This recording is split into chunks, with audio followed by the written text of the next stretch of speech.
2021년도에 한 해가 저물고 있습니다. 작년에 이어 올 한 해도 참 힘든 하루하루였지만 하나님의 은혜로 이렇게 잘 마무리합니다. 우리 성도님들 올 한 해 정말 수고 많이 하셨습니다. 2022년도에는 더욱 강건하시고 다시 복음 앞에 서서 날마다 우리의 삶 가운데서 하나님의 선한 영향력을 확장하는 귀한 성도님들이 다 되시기를 주님의 이름으로 축복합니다.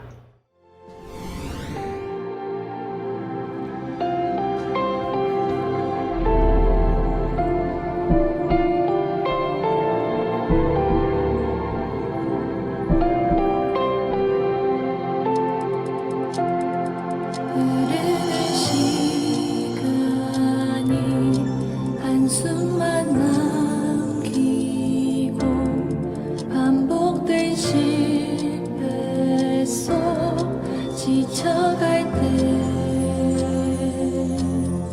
내 맘의 소망이 눈물 조각 될 때 내 곁에 다가와 부르시네. 주님의 시선 나를 비추시고 상처난 내 맘 만지시네. 8, 7, 6, 5, 4, 3, 2, 1 할렐루야. 2022년도 새해가 밝았습니다. 우리 하나님 앞에 감사 영광의 박수 드리시겠습니다. 저는 오늘 제목이 희망을 사는 한 해가 되자 이렇게 제목을 정했습니다. 희망을 사는 한 해. 자, 희망을 사는 한 해라면은 그 사는이 뭘까요? 돈 주고 사는 한 해냐? 아니면 살아가는 한 해냐? 오늘 말씀을 통해서 여러분들이 확인하시기 바랍니다.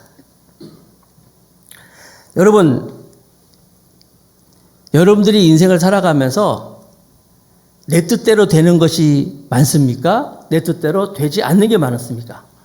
지난 한 해 2021년도 돌이키면서 여러분들이 계획했던 대로 되는 것이 많아요? 아니면 계획대로 안 된 게 많아요? 내 생각대로 다 되는 게 더 많습니까? 아니면 내 생각대로 안 된 게 더 많아요? 여러분의 체중, 여러분들의 몸매, 여러분의 뜻대로 됐습니까? 아니면은 하나님의 뜻대로 됐습니까?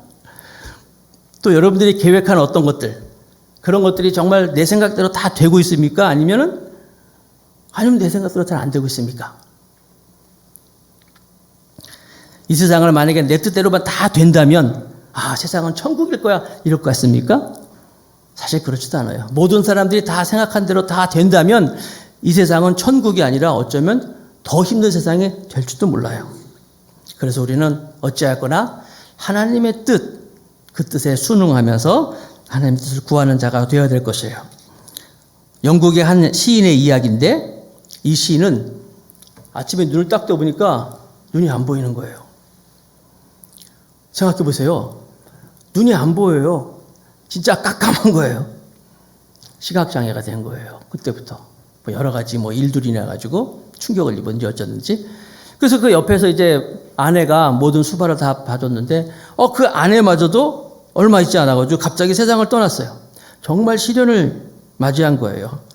갑자기 닥친 이 육체의 질병과 자기의 손발이 되었던 아내도 이제 없고, 그리고 자기를 미워하고 자기를 반대하는 그런 반대 세력 사람들이 이 사람을 고발해가지고 감옥에까지 들어갑니다. 사람들은 생각합니다. 이쯤 되면 이 사람은 이제 끝났다. 요즘 생각하는 말로 스스로 다 좌절하고 멸망할 거야. 이렇게 생각했습니다. 그렇게 사람들이 평가를 했던 이 사람이 그로부터 15년이 지난 후에, 물론 이제 눈은 안 보이지만 딸들의 막 도움을 받아가지고 감옥이 됐다고 나와서 불후의 명작을 이제 글로 남깁니다. 책으로 남겨요. 그가 그 유명한 신라권을 쓴 존 밀턴이라는 사람 이야기예요. 시력을 잃어버린 지 15년 후에 감옥에도 갔다 오고 아내도 죽고 그 어려운 상황에서 그 신라권이라는 어마어마한 글을 써서 이제 불후의 명작을 남긴 거예요. 사람들이 무슨 일을 만날 때 좌절하고 절망하는데 케이르 케고라는 사람이 이런 얘기했습니다. 절망이야말로 죽음에 이르는 병이다. 사탄은요 절대로 우리가 소망을 못 갖도록 희망을 못 갖도록 우리의 환경을 통해서 우리를 막 자극합니다. 넌 안 돼. 할 수 없어. 그래서 우리를 좌절케 하는 거예요. 사탄은 거짓말장이에요. 그런데 우리 하나님은 어떤 분입니까? 하나님의 생각은 에레미야의 말씀에 있는 것처럼 하나님의 생각은 우리에게 평안이고 장래에 소망을 주려는 생각이라는 사실을 믿으시기 바랍니다. 하나님은 우리에게 희망을 주시려는 분이에요. 소망을 주시는 하나님이라는 거예요. 그래서 우리가 부흥하자. 우리가 교회가 부흥하자. 우리 신앙이 부흥하자. 부흥이란 말이 뭐예요? 부흥이란 말이 소생하다는 거예요. 죽었던 게 다시 살아나는 거예요.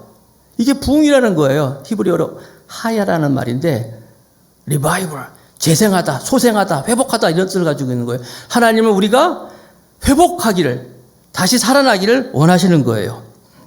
오늘 본문의 말씀의 배경은 에레미야의 말씀인데 이스라엘 백성이 그 희망의 정말 끝자락을 있는 그런 상황이에요. 이 시대가 이제 BC 587년인데 에레미야 32장 앞부분에 그 이제 연도가 나와요. 어느 왕 몇 년에 나오는데 587년이라 그러면요. BC 587년이면 이스라엘 백성이 586년에 망한단 말이에요. 그러니까 그러니까 유대 나라가 멸망하기 1년 전, 아니 1년 전도 아니야. 몇 달 전이에요. 상황이 그렇습니다. 그런 상황에서 이미 바벨론이라는 나라는 이제 이스라엘을 다 점령하기 위해서 모든 것이 다 준비된 상태고 다 포위가 된 상태이고 그때 나이가 57세였던 에레미야 선지자는 하나님으로부터 계시를 받아가지고 이 유다 나라의 멸망을 예언합니다. 그러니까 여러분 나라가 잘 되는 것이 아니라 나라가 망한다는 그런 예언을 하니까 이 정치 지도자든지 사람들이 좋아하겠어요? 좋아할 사람이 없지요. 근데 에레미야는 그런 하나님의 계시를 받고 이 바벨론이라는 나라에게 우리가 화친을 해야 된다. 잘 보여야 된다. 어차피 망할 거니까 막 그런 예언을 하니까 이 다른 나라를 의지하고 있던 이 정치 지도자들과 이스라엘의 많은 사람들은 에레미야를 잡아가지고 그를 감옥에 가뒀어요. 그래서 에레미야가 감옥에 갇힙니다. 그렇게 에레미야가 감옥에 갇혀 있을 때 에레미야의 사촌이 에레미야를 찾아오는 거예요. 찾아와서 무슨 일을 말을 하냐면 에레미야 32장 7절 말씀인데 에레미야 32장 7절에 보니까 내 숙부 살룸의 아들 하나멜이 내게 와서 말하기를 너는 아나돗에 있는 내 밭을 사라. 자기 밭을 사라는 거예요. 이 기업을 물을 권리가 내게 있느니라 하리라. 자, 숙부의 아들, 그러니까 사촌이잖아요. 삼촌의 아들이니까 사촌이 와가지고 느닷없이 감옥에 갇혀있는 에레미야에게 지금 사촌도 형편이 안 좋지만 내가 지금 땅을 팔아야 되는데 그 당시에는요 땅을 우리나라처럼 아무 때나 자유롭게 주고 팔고 아무한테 그럴 수가 없는 거예요. 기업 물을 자라 그래가지고 순서가 있어요. 고엘 제도라는 게 있어가지고 친척들한테 이렇게 먼저 순서가 가고 하는 건데 아니 에레미야가 와가지고 당신이 고엘이니까 기업 물을 사람이니까 내 땅을 사주십시오라고 이야기를 하는 거예요. 아니 지금 전시 때예요. 나라가 망하기 직전이에요. 국권이 상실됐고 이제 조금 있으면 외부의 세력이 해가지고 민족이 다 짓밟히는 그런 상황에서 아니 와가지고 땅을 사라네. 땅이 무슨 소용이 있겠어요. 여러분 전쟁이 일어나고 우리가 망할 때가 돼가지고 여러분 부동산이 무슨 소용이 있습니까? 나라가 망하는 거예요. 이제 멸망하고 전시 때 그때 필요한 건 뭐예요? 그때 필요한 건 부동산이 아니에요. 뭐가 필요해요? 뭐니 해도 뭐 금이라든지 돈이라든지 사실 이런 게 필요한 거지 땅이 필요한 게 아니에요. 그런데 이 사촌이 와가지고 느닷없이 나도 힘드니까 내 땅을 좀 사세요라고 에레미야에게 말을 하는 거예요. 그런데 희한한 일은 에레미야가 그 땅을 사겠다는 거예요. 그게 오늘 본문의 내용이에요. 에레미야 32장 9절 10절 말씀. 내 숙부의 아들 하나멜이 아나돗에 있는 밭을 사는데 은 17세계를 달아주되 증인을 써서 봉인하고 증인을 세우고 은을 저울에 달아주고. 에레미야가 땅을 샀어요. 왜 이렇게 땅을 샀을까요? 에레미야가 땅을 사는 이 모습은 믿음의 결단이었고 더 나아가서 그는 희망을 사는 것으로 볼 수 있어요. 미래를 사는 행위라는 거예요. 왜냐? 분명히 나라는 망하게 됐지만 하나님께서 이 나라를 망하게 하지 않을 것이야. 다시 하나님께서 이 나라를 회복시켜 주실 것이야. 정상화될 것이요. 그럴 때 반드시 내가 확보한 이 땅은 반드시 쓸모가 있는 땅이 될 거예요. 요즘 생각하는 여러분 그런 부동산 투기가 아니라 에레미야는 다른 사람과 다르게 미래를, 희망을 사고 있는 모습이라는 거예요.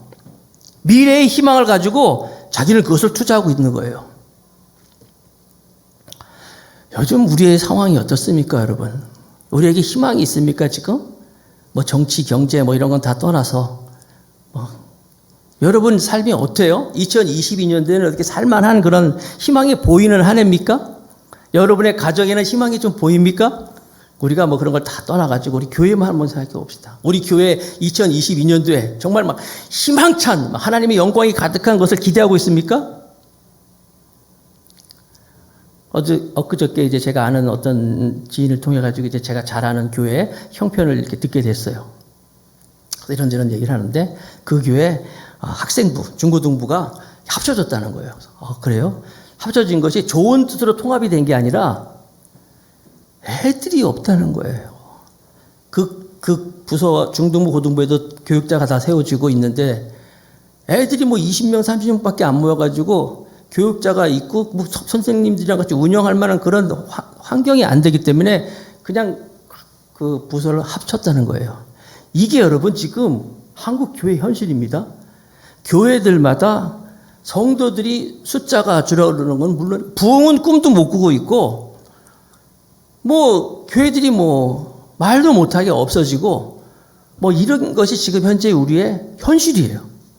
이 현실 앞에서 과연 뭐 여러분 어떤 희망을 가질 수 있겠습니까? 과거에는 정말 하나님의 영광을 바라보면서 하나님의 영광에서 내 일생을 내가 내놓고 복음을 위해서 살기로 작정하고 내 일생을 주 앞에 드리는 그런 헌신한다는 그런 크리스천들이 많이 있었는데 정말 교회를 위해서 정말 하나님 나라를 위해서 내가 모든 걸 다 드리면서 헌신하겠습니다 하는 사람이 있었는데 막 많이 나타났는데 요즘엔 교회들마다 그런 사람들 찾아보기가 쉽지 않아요. 나오던 사람들도 있는 사람들도 지금 어떻게 그들을 잘 관리할 것이며 그들이 정말 하나님 믿음에 쓸 수 있을 것이냐 뭐 위태위태한 것이 지금 이런 시대라는 거예요. 그런데 그런 시대이기 때문에 그런 때이기 때문에 더 역설적으로 오늘 말씀처럼 우리는 희망을 사야 할 때라는 거예요. 희망이 안 보이기 때문에 희망이 없으면 여기 에레미야가 돈 주고 사는 것처럼 희망을 창조해서라도 우리는 억지로라도 희망을 사야 할 것이 바로 우리의 사명이라는 거예요. 그런 의미에서 볼 때 에레미야는 지금 굉장히 모범적인 모습을 보여주고 있어요. 우리는 에레미야 그러면 눈물의 선지자 그럽니다. 맞아요. 나라의 멸망을 보면서 눈물을 흘리면서 그런 예언을 했던 선지자예요. 그러나 그것은 에레미야의 한쪽 면만 본 거예요. 눈물의 선지자 에레미야 맞지만 또 한편은 바로 오늘 모습처럼 그런 하나님의 희망을 본 사람이었어요.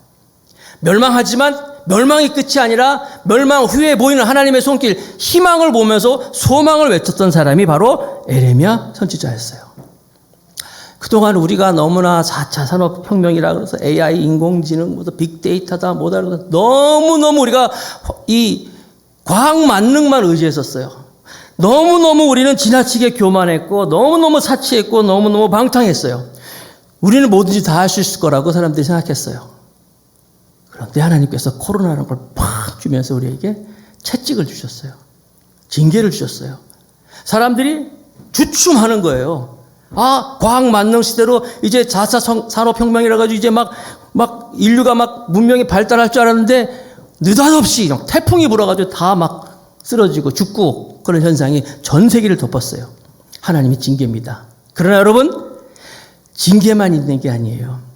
채찍만 있는 것이 아니에요. 이스라엘 백성들이, 유다 백성들이 하나님 아버지한테 방탕하였을 때 하나님이 바벨론이라는 나라를 들어가지고 그들을 쳤지만 하나님은 그렇게 이스라엘을 멸망시킨 게 아니에요. 그들을 다시 회복시키려는 하나님의 희망과 소망이 담겨져 있었다는 거예요. 우리도 오늘 바로 그것을 봐야 돼요. 그래서 2022년도에는 어찌하였거나 우리가 그 소망이 하나님, 어려움 가운데서 우리를 회복시키는 하나님의 소망으로 바라보면서 희망의 하나님을 보면서 오늘 설교 제목처럼 희망을 사는 한 해가 되어야 된다는 거예요.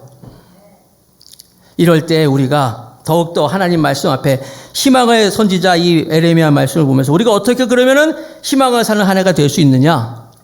우리는 따라합시다. 사람의 말이 아닌 하나님 말씀을 믿자. 다시 한번 사람의 말이 아닌 하나님 말씀을 믿자. 이 정말 이렇게 시대가 어려워지고 역사가 좀 어려워지면요, 제일 빨리 도는 게 뭐냐면 유비통신이야. 유비통신. 유비통신 아세요? 유언비어 통신이라는 거예요. 막 가짜 뉴스 막 이런 거 있잖아. 안 돼, 힘들어, 어려워, 망할 거야. 막 이런 이야기들이 막 오고 가는 거예요. 여러분, 에레미야 이 시대에도 이렇게 어려운 상황이 있음에도 불구하고 에레미야는 그 자기 사촌의 땅을 샀어요. 사람들이 생각할 때는 저 바보 아니야? 저 사람 미친 거 아니야? 이런 소리를 들었어요. 그럼에도 불구하고 그는 밭을 샀어요. 왜 밭을 샀습니까? 그것이 하나님의 말씀이고 여기 하나님의 뜻이 있다는 것을 믿었기 때문이에요. 사람의 말이 아니라 하나님의 말을 믿었기 때문입니다. 자, 에레미야 32장 6절 말씀. 에레미야 32장 6절. 에레미야가 이르되 여호와의 말씀이 내게 임하였느니라 이르시기를. 자, 하나님의 말씀이 임하여서 하나님 말씀 믿고 에레미야가 행위를 이제 보여주는 거예요. 하나님 말씀을 사모하고 있었고 말씀에 기울이고 있었기 때문에 세상 사람들의 이야기보다 사람들이 전해주는 뉴스보다 하나님의 말씀에 귀 기울였을 때 하나님이 뭐라고 말씀하시냐? 에레미야 32장 7절에 보라, 내 숙부 살룸의 아들 하나멜이 내게 와서 말하기를 너는 아나돗에 있는 내 밭을 사라. 이 기업을 물을 권리가 내게 있으리라 하리라 하시더니 이미 에레미야는 자기에게 그런 일이 있을 것을 하나님으로부터 말씀으로 들었다는 거예요. 사랑하는 성도 여러분, 우리가 하나님 말씀을 사모하고 하나님의 말씀을 사모하는 것뿐만 아니라 거기에 귀 기울이고 하면은 하나님은 우리에게 행할 일들을 보여주십니다. 말씀해 주실 거예요. 이미 성경 말씀에 다 말씀해 주신 거예요.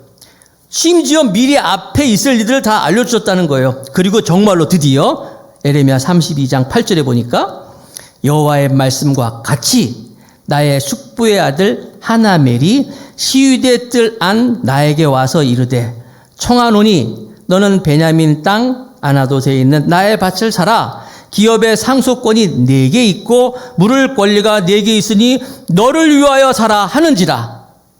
내가 이것을 다 같이 여호와의 말씀일 줄 알았으므로. 정말로 그 하나님의 말씀해 주셨고 상황이 이루어지고 그 사람이 나한테 하는 이야기를 사람이 하는 이야기지만 그것이 하나님의 말씀인 줄로 알았다. 사랑하는 성도 여러분, 우리는요 모든 상황에서 제가 몇 번 말씀드렸지만 정말 신앙인의 믿음인의 실력은 어떤 상황이 있을 때마다 이 상황을 내가 믿음으로 하나님의 믿음과 신앙으로 그것을 해석해내가는 능력이 그게 신앙인의 실력이에요. 특별히 사람들이 나한테 무슨 말을 할 때 이 말을 사람의 말로만 듣는 것이 아니라 이 안에서 하나님의 뜻을 헤아릴 수 있는 능력이 그것이 신앙인들의 실력이에요.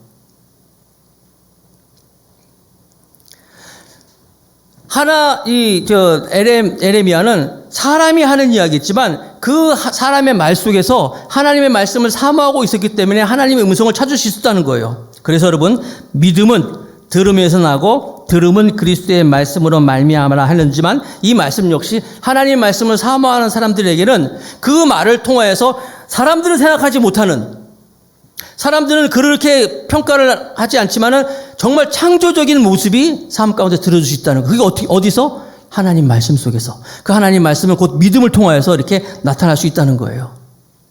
저는 아시다시피 제가 전에 있던 교회에서 30년 동안 목회를 하고 또 더 감사하게 교회에 와서도 5년 동안 이제 5년 차지요. 이제 목회를 하고 있어요. 목회를 하면서 물론 저도 참 실수하는 게 많이 있고 잘못한 것이 많이 있고 그렇지만 그럼에도 불구하고 제 옆에서 정말 이 교회를 섬기면서 같이 협조해주는 많은 분들이 있어서 제가 참 감사하고 있어요. 최근에 한 분이 저한테 그러는 거예요. 목사님, 제가 이 교회에 나오는 것은 목사님 때문에도 있지만은 목사님 때보다는 하나님 말씀 때문에 오는 것입니다. 그리고 목사님이 말씀하실 때 나는 그것을 이 교회를 통한 하나님의 역사하심을 믿고 나는 그것을 보면서 교회에 나옵니다. 그런 얘기를 제가 들었어요, 최근에. 여러분, 그런 얘기를 들으면 제가 막 교만해질 것 같습니까? 더 두려워요. 더 두려워요.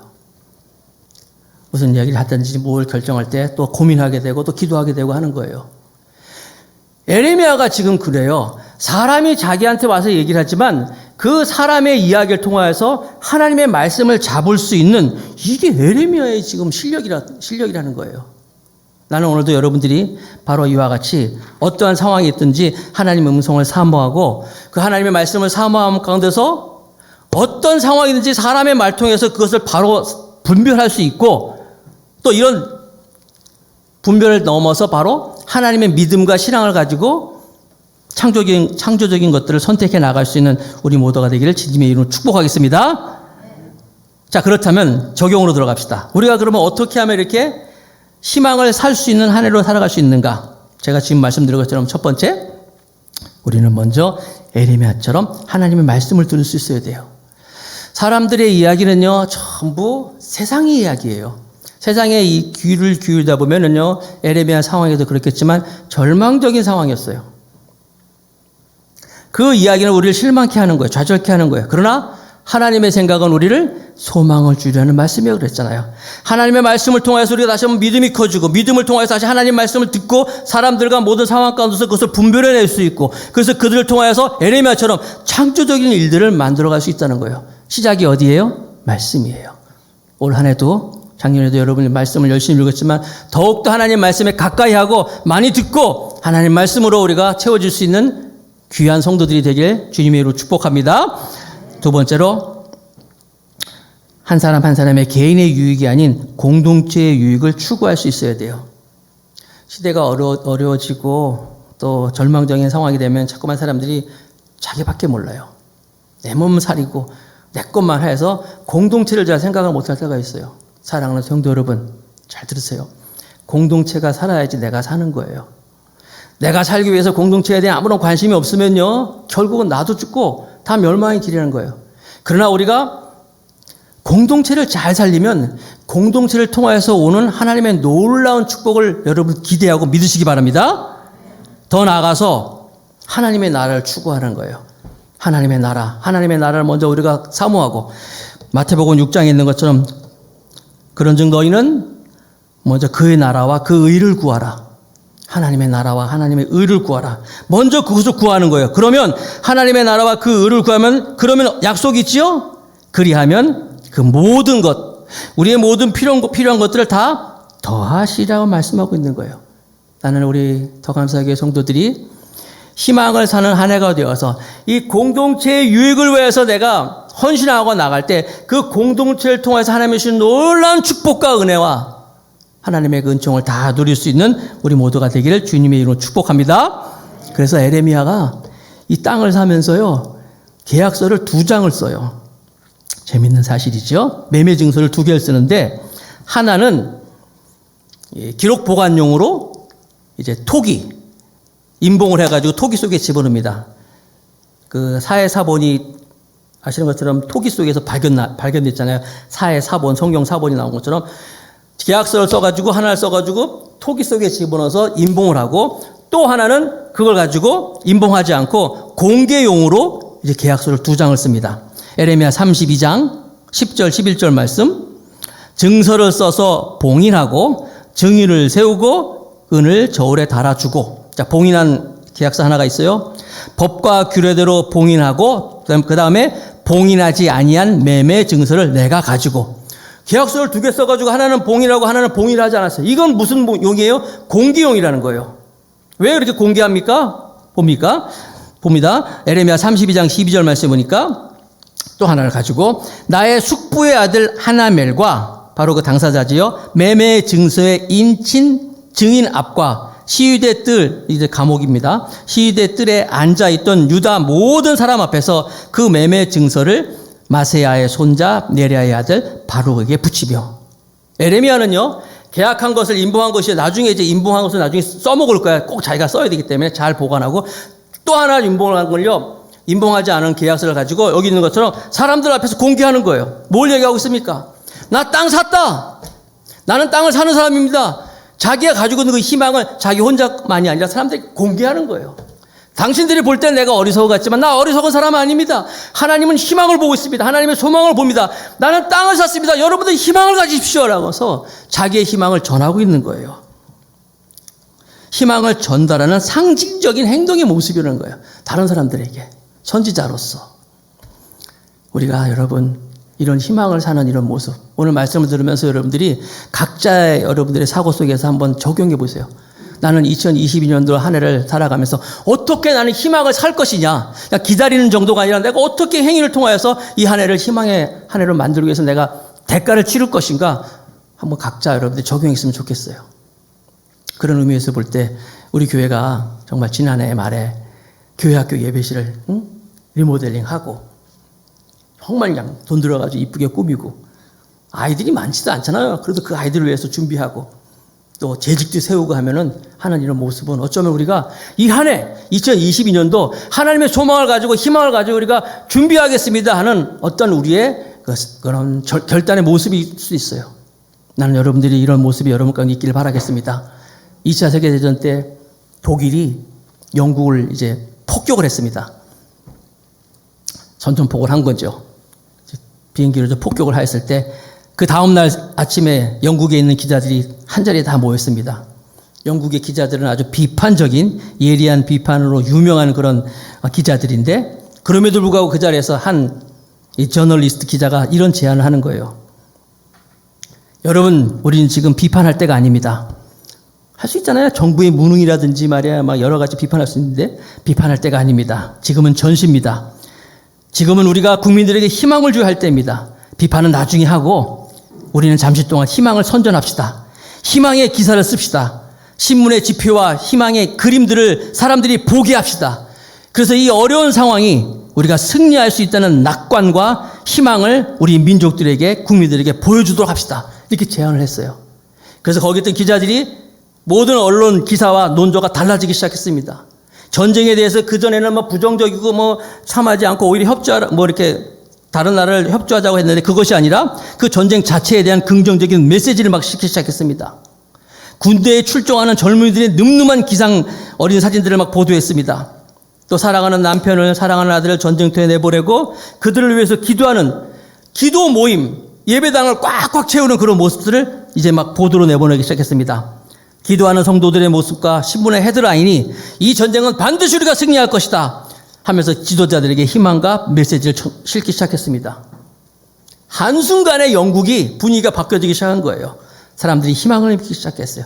승리를 믿기 시작했어요. 사랑하는 성도 여러분, 지금 우리가 그때예요. 기다릴 때가 아니라 이제 우리가 희망을 선포해야 돼요. 선포하고 우리가 희망을 사는 한 해가 될 수 있어야 돼요. 믿음을 심고 희망을 선전하고 그런 것을 우리가 도구가 되기 위해서 헌신할 때가 바로 지금이라는 거예요. 이럴 때 공동체가 살아나고 공동체가 살아나는 그 모습 가운데서 우리 자신이 우리 가정이 한 사람 한 사람이 살아날 줄로 믿습니다. 세 번째로 우리는 미래를 바라볼 수 있어야 돼요. 미래를 바라볼 수 있다는 거 여러분. 잠시 후가 아니라 정말 미래를 바라볼 수 있는 것 그것이 바로 비전이고 그 또한 실력입니다. 미래를 볼 수 있는 실력이 바로 비전이잖아요. 나치 독일 감옥에 갇혀있던 그 심리학자, 유명한 심리학자 빅터 프랭클리는 그의 책 속에서 이런 에피소드를 얘기하고 있는데 감옥에서 같이 있던 동료 죄수들이 좌절해가지고 희망을 잃고 자꾸 죽어가는 거예요. 그러니까 그가 사람들에게 이렇게 말했습니다. 여러분, 감옥 안에 그냥 앉아만 있지 마시고 저 창문을 좀 내다보세요. 창밖을 좀 바라보십시오. 그랬더니 한 죄수가 봐봐야 뭐가 있냐고 회색 담벼락밖에 뭐가 있냐. 그때 그가 얘기합니다. 회색 담벼락만 보지 마시고 그 뒤에 있는 푸른 하늘을 좀 보십시오. 밤에도 빛나는 저 아름다운 별들을 좀 바라보십시오. 여러분 그렇습니다. 현실의 차가운 벽, 콘크리트 같은 그런 차가운 벽만 보지 마시고 지금의 암울한 이 현실만 바라보지 마시고 이 시대 뒤에 있는 하나님이 만들어 놓은 아름다운 하늘을 좀 보시고 밤하늘에도 빛나는 별들을 바라보면서 그 하나님이 보여주는 그 꿈을 바라보면서 희망을 보면서 소망을 보면서 그 소망과 꿈을 위해서 나도 어떠한 대가도 치르겠다는 각오를 할 수 있는 여러분 되시길 바라겠습니다. 그래서 2022년도가 정말 희망을 사고 희망이 하나가 됐으면 좋겠어요. 알렉산더 대왕은 그 일화가 있는데 큰 전쟁 앞에서 이제 출전하기 직전에 모든 준비를 다 하고 출전할 때 자신의 그 보물창고를 다 열어가지고 그 보물들을 다 꺼내가지고 휘하의 참모들에게 장군들에게 다 나눠줬대요. 군사들에게. 그러니까 그 부하가 그러는 거예요. 장군님 이게 다 나눠주면 장군님 어떡합니까? 라고 했을 때 알렉산더는 얘기했답니다. 나는 아직 중요한 것은 남겨두었다네. 그게 뭡니까? 바로 나는 희망을 숨겨놨다. 희망을 내가 남겨놨다. 동과 서가 하나가 될 수 있는 거대한 그런 대륙을 꿈꾸면서 나는 희망을 가지고 있단다. 이 희망을 위해서는 이 모든 것들은 얼마든지 나는 사용할 수 있단다. 이렇게 얘기했다고 합니다. 사랑하는 성도 여러분, 지금 우리가 바로 그런 때입니다. 힘들지만 어렵지만 2022년도 한 해를 바라보면서 그래도 결국 하나님께서는 하나님의 비전을 위해서 몸된 교회가 필요하다는 확신을 여러분 믿으시고 이 확신 속에서 하나님의 나라를 위하여서 나 자신을 드리는 사람으로서 그것을 통해서 이루어지는 공동체와 그 공동체 안에서 내가 쓰임받기 위하여서 우리가 희망을 살 수 있는, 선택할 수 있는, 그리고 그것을 위해서 내가 어떤 것이 각오를 다짐할 수 있는 여러분 될 수 있기를 주님의 이름으로 축복합니다. 이런 하나님의 꿈과 희망 속에 2022년도가 복된 한 해가 될 수 있기를 예수님의 이름으로 축복합니다. 아멘.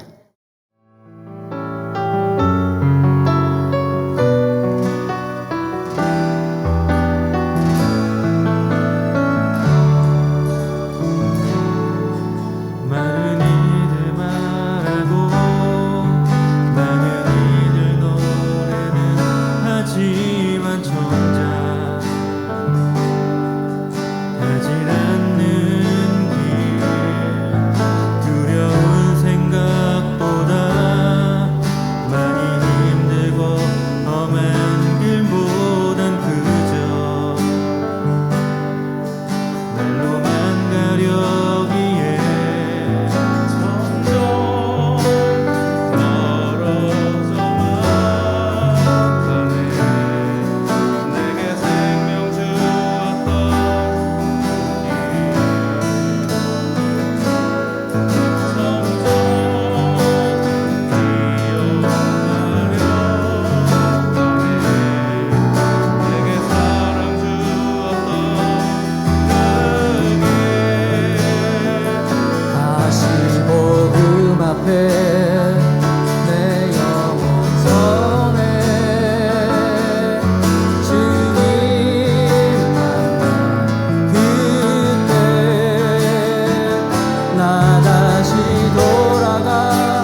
인사하겠습니다.